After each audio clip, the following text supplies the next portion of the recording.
Now we solve question number 8, 9 and 10. Class 10 exercise 7.2. Question number 8. If A and B are this, A and B के coordinate हमें given है. A के coordinate है -2 and B is 2 - 4. Find the coordinate of P. P के coordinate हमें find करने हैं such that AP equal to 3/7 of AB. AP हमें गिवन है 3/7 of AB and P lies on the line segment AB. P lies कर रहा है line segment AB पर. तो P के कोऑर्डिनेट फाइंड करने के लिए हमारे पास AP और PB का रेशो हमें चाहिए. तभी तो M1 रेशो M2 हम अप्लाई करेंगे, क्योंकि A है x1 और B है x2 y2, A है x1 y1. क्लियर है. तो P के कोऑर्डिनेट फाइंड करने के लिए हमारे पास AP और PB का रेशो होना चाहिए. तो लेकिन यहाँ पे हमें क्या गिवन है कि AP equal to 3/7 of AB. अब AB को मैं AP प्लस के PB लिख लूँ, क्योंकि AP प्लस के PB होगा तो यहाँ से फाइंड हो जाएगा इनका रेशो. ये 7 इस साइड लिया तो ये हुआ 7 AP equal 3 AP and plus के 3 PB. ये बना 7 AP minus 3 AP equal to 3 PB. ये रह गया कितना 4 AP इक्वल टू 3 PB. तो AP अपॉन PB इक्वल हमारा बन गया 3/4. यानी कि इनका जो रेशो आया AP और PB का, AP और PB का जो रेशो हमें मिला है वो मिला है अब 3/4. और A के और B के कोऑर्डिनेट हमारे पास है. अब ये नॉर्मल क्वेश्चन बन गया, जैसे हम रेशो में पॉइंट P के फाइंड कर रहे हैं सेक्शन फार्मूला से. तो कोऑर्डिनेट ऑफ P क्या होंगे बाय द सेक्शन फार्मूला. तो कोऑर्डिनेट ऑफ P आ जाएंगे, coordinate of P M1 x2 plus M2 x1 upon M1 plus M2 and M1 y2 plus M2 y1 upon M1 plus के M2. M1 है हमारा 3 और M2 है 4. M1 की value put की 3, x2 की value है 2. पॉइंट B से आ जाएगा x2 2 प्लस M2 कितना है 4 और x1 हो जाएगा पॉइंट A से कितना माइनस के 2 अपॉन 3 प्लस के 4. M1 3 y2 माइनस के 4 प्लस M2 है कितना 4 और y1 है माइनस के 2 अपॉन 3 प्लस के 4.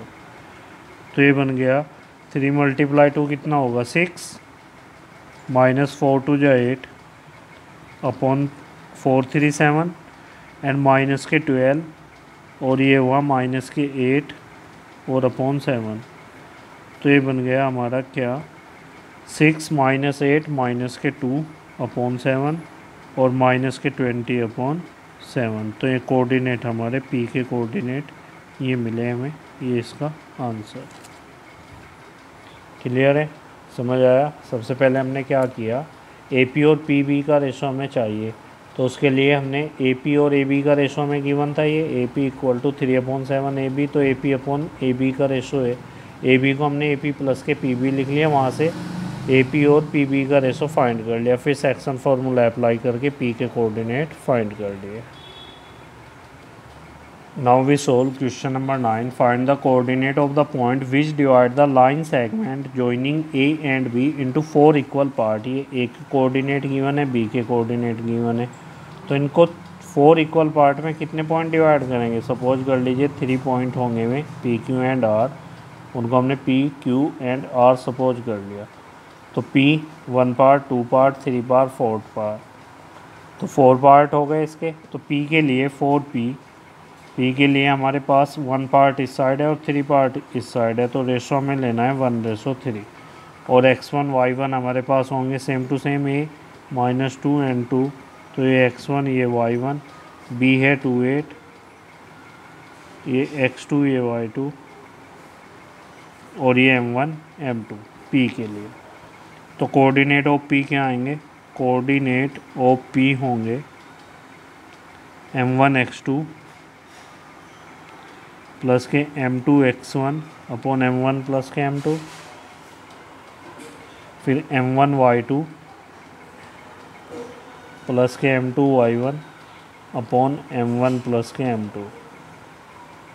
वैल्यू पुट की, m1 की है 1, x2 की है 2, m2 की 3, x1 की -2 अपॉन 1 प्लस के 3, m1 1, y2 8 प्लस के m2 3, y1 2 और अपॉन 1 प्लस के 3। चेक कर लेंगे, m1 की 1, m2 की 3, x2 की है कितनी 2 और x1 की है -2 अपॉन 1 प्लस 3, y2 की 8 और y1 की है 2। क्लियर है, सही है। तो ये बना कितना 1 मल्टीप्लाई टू 2 माइनस के 6 अपॉन 4 और 8 प्लस के 3 टू जो 6 अपॉन 4। तो ये बन गया माइनस के 2 नहीं 2 माइनस 4 वो 6 कितना -4 अपॉन 4 और 8 और 6 14 अपॉन 4। तो ये बना माइनस के 1 और इसको 2 से कैंसिल कर लीजिए 7 अपॉन 2। ये हमारे पॉइंट आ गए कोऑर्डिनेट पी के, कोऑर्डिनेट आ गए पॉइंट पी के। Now we find the coordinate of Q. देखिए क्यू के लिए 2 पार्ट इधर है और 2 पार्ट इधर है, यानी कि क्यू इसका मिड पॉइंट है। तो क्यू के लिए हम मिड पॉइंट अप्लाई कर लेंगे ए बी का। Q is mid point of A B, क्योंकि इक्वल पार्ट है दोनों साइड तो मिड पॉइंट होगा। या फिर हम डायरेक्ट रेशो ले सकते हैं इसके लिए 2:2, इससे भी फाइंड कर सकते हैं। तो कोऑर्डिनेट ऑफ क्यू क्या आएंगे, डायरेक्ट कर रहा हूँ मैं, x1 प्लस के x2 अपॉन 2 और y1 प्लस के y2 अपॉन 2। मिड पॉइंट का यूज किया मैंने। x1 है हमारा कितना -2 प्लस के x2 है 2 अपॉन 2, y1 है 2 प्लस के y2 है 8 अपॉन 2। तो ये बन गया 0 अपॉन 2 0 और ये 8 और 2 10 अपॉन 2 कितना 5। ये क्यू के कोऑर्डिनेट हो गए। अब हमें फाइंड करने हैं आर के कोऑर्डिनेट। अब आर के लिए इधर कितने पार्ट हैं 3 और इधर 1, तो आर के लिए रेशो आ जाएगा 3:1 फॉर आर रेशो हुआ 3:1। और ए है हमारा -2 और 2 और बी है 2 और 8, बी है 2 और 8। तो ये x1 ये y1 ये x2 ये y2 और ये m1 ये m2।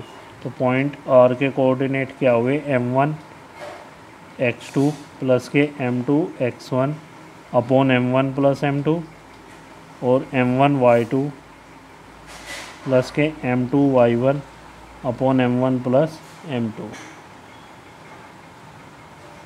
सेक्शन फार्मूला अप्लाई किया। अब वैल्यू पुट कर लेंगे। m1 की वैल्यू है कितनी 3, x2 की वैल्यू है कितनी 2 प्लस के m2 की वैल्यू 1 और x1 की माइनस के 2 अपॉन m1 की 3 m2 की 1। m1 की वैल्यू 3, y2 की 8 प्लस के m2 की वैल्यू 1, y1 की वैल्यू 2 और अपॉन 3 प्लस के 1। इसको सोल्व करेंगे। ये हुआ 6, ये हुआ 6 एंड -2 अपॉन 4 और ये 8 3 जा 24 प्लस के 2 अपॉन 4। 6 - 2 हुआ कितना 4 अपॉन 4 और ये 26 अपॉन 4। 4 से 4 कैंसिल होकर के 1 और ये 2 से कैंसिल कर लेंगे 13 अपॉन 2। तो ये पॉइंट आर के आ गए। तो हमारे जो रिक्वायर्ड पॉइंट थे, फर्स्ट पॉइंट आया क्या P, उसके कोऑर्डिनेट है -1 एंड 7 अपॉन 2। सेकंड आया Q, इसके कोऑर्डिनेट है 0 एंड 5। थर्ड पॉइंट आया R, इसके कोऑर्डिनेट है 1 एंड 13 अपॉन 2। ये हमारा आंसर। क्लियर है। नेक्स्ट है हमारा क्वेश्चन नंबर 10 एंड एक्सरसाइज 7.2 का लास्ट क्वेश्चन। इसमें क्या आएगा, find the area of a rhombus if it's vertices this. Vertices given है, इसको हमने ए सपोज किया, सेकंड को बी, थर्ड को सी एंड फोर्थ को डी।